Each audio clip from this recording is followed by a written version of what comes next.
Welcome back to Bold Dominion, a state news explainer podcast for Changing Virginia. The General Assembly session just wrapped up for the year, and the Democratic-controlled legislative chambers sent Republican Governor Glenn Youngkin 916 bills to consider. And on Sunday, Youngkin approved 599 of them, he vetoed 157 bills, and he sent 159 bills back to the General Assembly with amendments. And if you are curious about this process, you can go back and listen to our General Assembly episode from a couple months ago. So we're still awaiting the outcome of those 159 amended bills, including the budget, but we have 599 new approved laws in the state of Virginia. So we thought it would be interesting to go through some of them. I've got Sage Tangway back in the studio with me. Hello. Thank you so much for having me. Thank you for coming back. I want to say right off the top that Virginia Mercury has put out a great article that kind of talks about some of the highest impact or most important legislation that got passed or got vetoed this session. This episode will not be that. Basically, we thought it would be really fun to go through all the bills that got passed in this General Assembly session and find some of the quirky ones or some of the ones you wouldn't expect. I was really curious, in this last year of Governor Glenn Youngkin's administration, we have divided government where the legislature in Virginia is controlled by the Democrats, but the governorship is controlled by a Republican. Not a whole lot of the big, splashy, high-impact legislation got passed this year. It's nice to see what people can agree on. Yeah. And, it's such a fascinating peek into all of the things that state governance deals with. A lot of the stuff in these 599 bills is stuff that I would not necessarily expect the General Assembly to be weighing in on and writing legislation on. So we're just going to go back and forth and talk about a few bills that we thought were really interesting, and we'll just discuss them. Okay, let's start off. Approved HB 1611. Essentially, this bill, which is now law, says that state jobs cannot require a bachelor's degree as a basis for hiring. There is an exception to this where the knowledge, skills, or abilities required can only reasonably be acquired through getting a bachelor's degree in the subject, which I think is kind of an interesting exception. I think that's going to be interesting to see how state agencies prove or disprove that situation. Yeah, off the bat, I'm oh, okay, this makes a lot of sense. Student debt numbers are at record high levels. Yeah, people should be able to apply for state jobs if they have the necessary experience. But that can only reasonably obtained exception is a pretty big carve out. I really hope that it increases the accessibility of a lot of positions for the state government. But I am also most of the people putting out jobs where they're requiring a bachelor's degree, I feel like they already think that you'd need a bachelor's degree for those jobs. So I'll be interested to see what they have to set up in order to kind of vet all of those requirements. Okay, what's next? Yes, so I'm going to talk about HB 1663. And its little subtitle is Public Schools, Guidelines and Policies on Student-Athlete Extreme Heat Safety and Protection.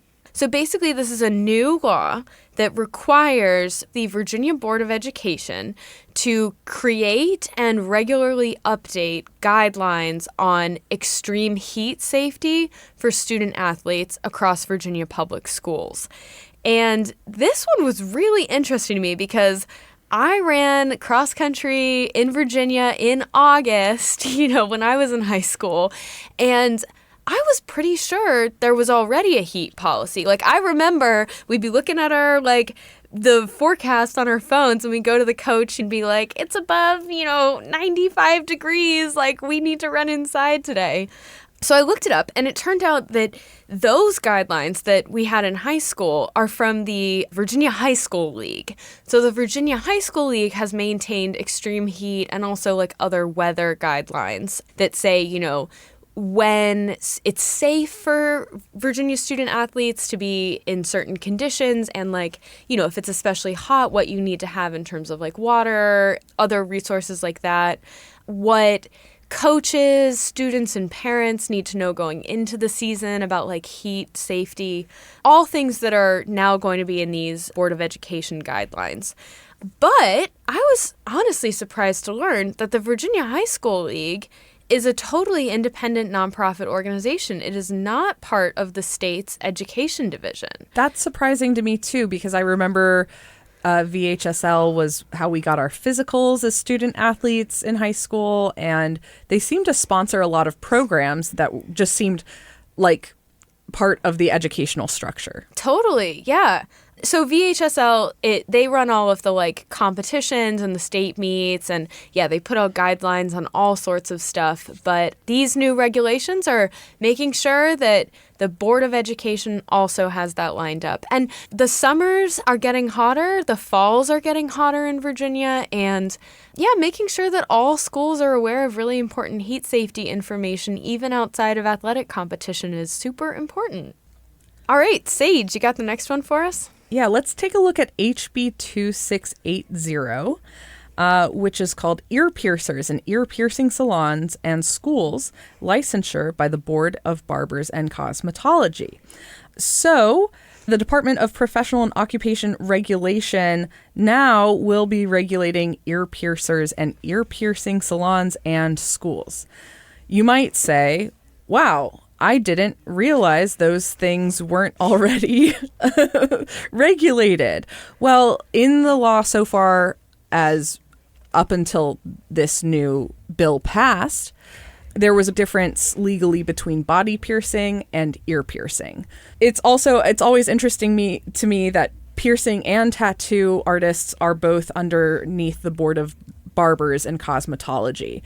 Barbers are absolutely regulated, and you have to be trained in order to call yourself a barber in the state of Virginia. Same thing goes with hairstylists and cosmetologists, and body art and piercing has been under those for years now. But ear piercing, as in just the ear lobe, has been kind of seen as an easy piercing for people without formal training to accomplish. That is not the case anymore. Yeah, I also think this bill is a great example of something that I saw in a lot of the bills this session, which is changes to like definitions or like changing categories of something, where maybe ear piercers were kind of in this gray area, or like and they're adding them to existing regulations. Changing the designation of something or like adjusting the definition of something is something that was passed in a lot of bills in a lot of areas of law. You know, law is very precise. Over time, things change, and you got to update that language so that it is exactly having the meaning and effect that you intended. Absolutely. I'll be interested to see what the result of this is. Are we no longer going to have ear piercing in Claire's or Walmart or Merle Norman? The only thing I can think about right now is that T-shirt or like meme, like I got my lobotomy at Claire's. Yeah. The jury is still out on whether neurosurgeons will ever be included in this regulation. Okay, what have you got on next? All right, so next up we're going to talk about HB 1941, Invasive Species Retail Sales Penalty. So what this bill says is that if you want to sell an invasive plant species in Virginia, you now have to label it. So you have to very clearly, put a sticker on it or put a sign up or something like that that says this is an invasive plant species.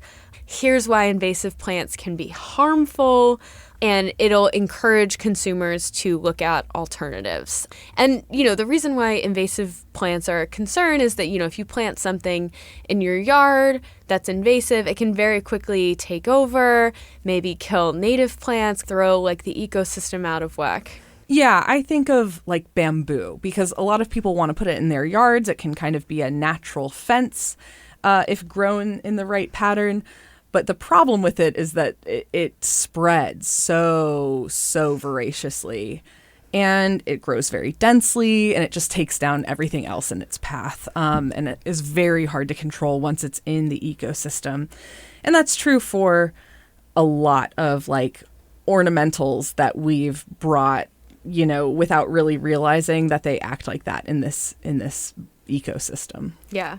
Yeah, I just thought this was a cool opportunity for people to learn a little bit more about especially native plants, but also be alerted that it could take over your yard if you buy it. Okay, you got the next one, Sage. HB 2475. This is about the use of seatbelt systems in motor vehicles. Now, you might be thinking, okay, Virginia, click it or ticket.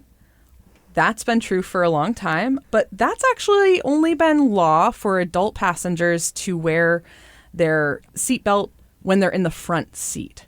This new law makes it so that anyone inside a motor vehicle that's moving on a public highway needs to be wearing their seatbelt.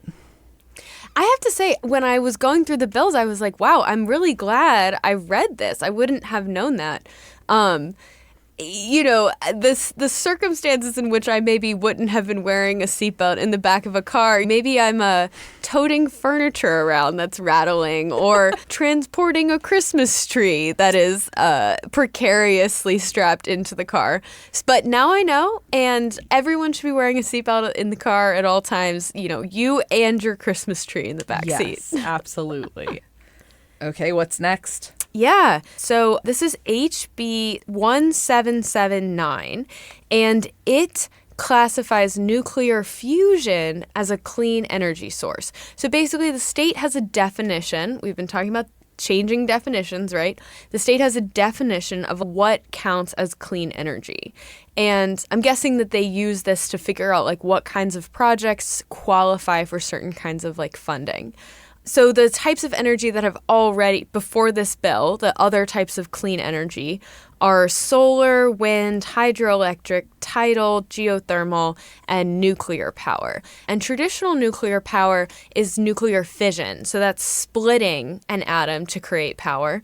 I think this one's really interesting because back in December, the governor announced that Virginia will likely be the home to the country's first commercial nuclear fusion plant.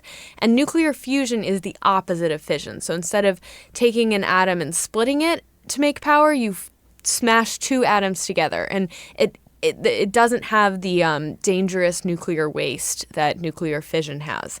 So this bill basically says fusion, which in the past hasn't existed really as like a source of power anywhere in the country, is now classified as a clean energy source. Again, I assume in anticipation of Virginia maybe being home to a nuclear fusion plant in about a decade. Well, so keep your eyes open. Okay. Next up, we've got HB 2601. Which is about teachers taking daily student attendance records, which already happens. There's already laws in Virginia saying that teachers need to take attendance of their students. But this new law specifies that the attendance needs to be taken at every class period, which is interesting. When I think back to being in high school, all of my teachers took attendance all of the time. If you weren't in class, it was immediately a problem. But I guess they were just doing that as like a local principal or a principal of the school rather than dictated by state law. Yeah, I mean, my school was the same way. They took attendance in every single class. Something that stood out to me about this is just the massive amounts of data that it's going to generate. And I assume that these records will be held at the school. It seems from what I've read of this bill that the state is not saying like, and then you have to submit it to us, but it's more like if they need to go get it, they can go get it. But I mean, that's a lot of records to keep. Like, every student in every class in every school in Virginia. And I mean, I don't think it's necessarily a bad thing. I know that there have been like big attendance problems in a lot of schools coming out of COVID-19. So having better data on that could maybe help us address that challenge. But It's a lot. Yeah, absolutely. All right, I have another public school one. So this is HB 1993. And this has to do with what school boards are allowed to post on school buses, okay? So you see a school bus driving around. I've never thought about this before, but they always have basically the exact same information on them. You're hardly ever going to see anything outside of this. So it'll have maybe a school bus number and then the name of the school division. And then, all the safety, like stop sign stuff. Well, the General Assembly in this bill is giving schools permission to post one very specific kind of advertising on the outside of their school buses. So schools are now permitted to post ads on school buses to recruit more school bus drivers. And I think this is fascinating. Like, when I first read it, I was like, this is ridiculous. Like, why do we need a state law to allow schools to put signs like advertising for bus drivers on their buses? Like, and if you're going to pass this law, like, why can't the signs also be we're hiring teachers or like we're hiring aides, right? But, the more I thought about it, like, it is really important that school buses be easily identifiable and, like, uniform. So, I mean, it makes sense that we'd have regulations about it. But, this is the kind of thing that gets passed in divided government, right? Right. It's like bills that are so kind of innocuous and random and that everyone can agree, like, yeah, okay, they should be able to promote their own workforce as like when they need bus drivers, along with, there have been massive bus driver shortages over the past couple of years. I think that's also kind of playing into this. I love this law. It reminds me of, we work at WTJU, a non-commercial radio station. And one of the laws that binds us as non-commercial is that we can't write commercial language, so promotional language about other companies. But the one thing that we can promote till the cows come home are ourselves. So we can talk as promotionally about ourselves as possible. We can say this is the best radio station in the world. Exactly. We can say... But we can't say that restaurant has good chicken. Exactly. No, exactly. And so I feel like the school buses and non-commercial radio stations are working under the same rules now. Speaking of good chicken, this next bill is SB 1000. Livestock and poultry killed by dogs increases fair market value compensation amounts. So in case you didn't know, if someone's livestock is killed by local dogs, they are able to be compensated by the owner of that dog for the loss of their livestock, because it's an investment, that it's not just an animal, it's something they're either going to make money on or use for food. So the fair market value compensation amounts have just increased through the passing of this law from $750 to $1,000 per animal. So that's large mammals like cattle or sheep or goats. And from $10 to $25 per fowl. So these are pretty big increases in compensation.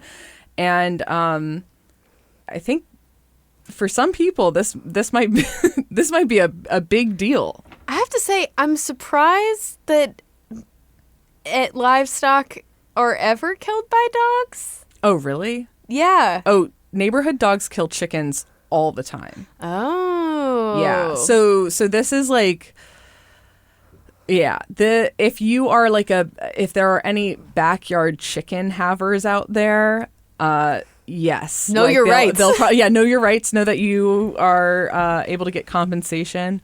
I do think it's probably a little less likely with something like cows. But, I had a friend who her own German Shepherd killed her own lamb when she was a kid. So that kind of stuff happens a lot. So, of course, in that case, she owned both animals. That's a farm animal on farm animal violence, and not something that the state would become involved in. An underreported issue of violence in our society. Exactly. But this, I mean, growing up in a rural area, I don't know if you knew people who let their dogs just like roam, like a lot of people do. And when those animals meet the other animals of the neighborhood, you can sometimes have some issues. I'm also interested in like the evidence collection here. Like, how would you know whose dog injured or killed your livestock? Yeah, no, I think this is a really good point. I think like sting operations. I think there have definitely been situations where like the dog comes home with the chicken, and so there's like a body, right? But I'd love to learn more. All right, you learn something new every day, man. Interesting. I have some goat and dog stories to tell you after this. I can't wait. Okay, I wanted to end on one that is actually kind of a big deal. And part of it is because it's something we've talked about on a recent episode of Bold Dominion. So this is HB 2165, no more personal use of campaign funds. So you all might recall back in our General Assembly episode, we were talking about how much General Assembly representatives are compensated and how much they can pay their staff and stuff like that. And we talked about the fact that up until this bill, which was signed into law, our state representatives could use their campaign funds for personal expenses if they wanted to.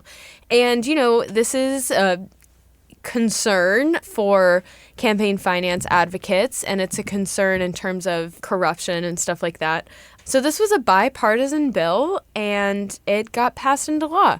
So now, you can still use your campaign funds for, like, campaign-related expenses, and those have their own definitions. But, no more use of campaign funds on personal expenses. I think this is really great. I love any time that a divided government can come together in a bipartisan way and make real changes to the actual nature of, like, the rules that govern our government.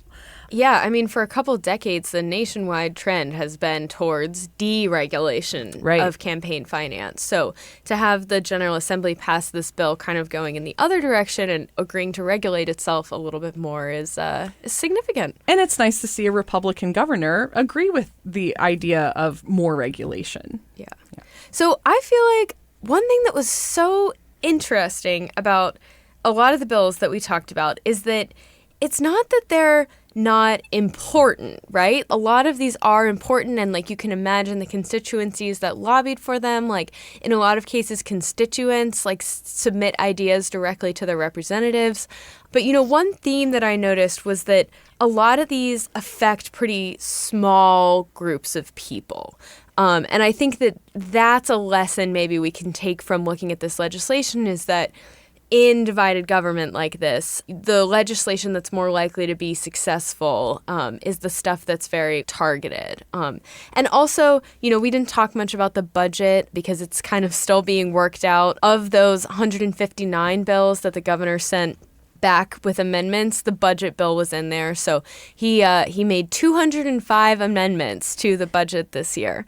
So appropriations is like another big thing that they're going to have to work out in this session. Most of these bills, they don't really cost much, if anything, to implement. I think that's another thing that makes it easier for them to be passed in this political environment. Right. And we're seeing a lot of adaptations of current law that already exist, which is, again, easier to handle than just starting to regulate something that has never been regulated before. Yeah, and there were some interesting bills in here, too, that, just slightly adjust a penalty on something, or just slightly adjust the definition of who that applies for. I'll give you a bonus bill. This is actually the first bill that pops up when you open the legislative information session for Virginia. It's HB 1549, Vehicle Operation, authorizing operation of motor vehicle by unlicensed minor. And so what this bill says is it's always been illegal to let someone drive your vehicle if they do not have a license. And, if they hurt someone and you gave them permission to drive, then you're also liable. And This law says that also applies to people with learner's permits. So it just expands it a little bit. Like there was this gray area, between unlicensed people and people who had a license, and that's people who have a learner's permit. And it says that this law applies to them as well. You cannot let that person drive your vehicle unsupervised, and if they are driving it unsupervised and they cause death or injury, you can be held liable as the person that gave them permission. And this is so interesting because that's how I thought learner's permits worked. Like this isn't the first time you've brought up a law where it's like, isn't that how it already is? So a lot of these things I think are like making sure that the word of the law matches up with a colloquial understanding of how things should be done. Yeah. Totally. Anything interesting that stood out to you from this list? Along those same lines, like I'm always happy when we can just tighten up our definitions, tighten up our wording on things. So there's fewer and fewer questions about how does this apply? What does this mean? And when it comes to exceptions, those being very well articulated. So it sounds like a lot of the ones we were talking about especially are doing just that. Yeah. Yeah.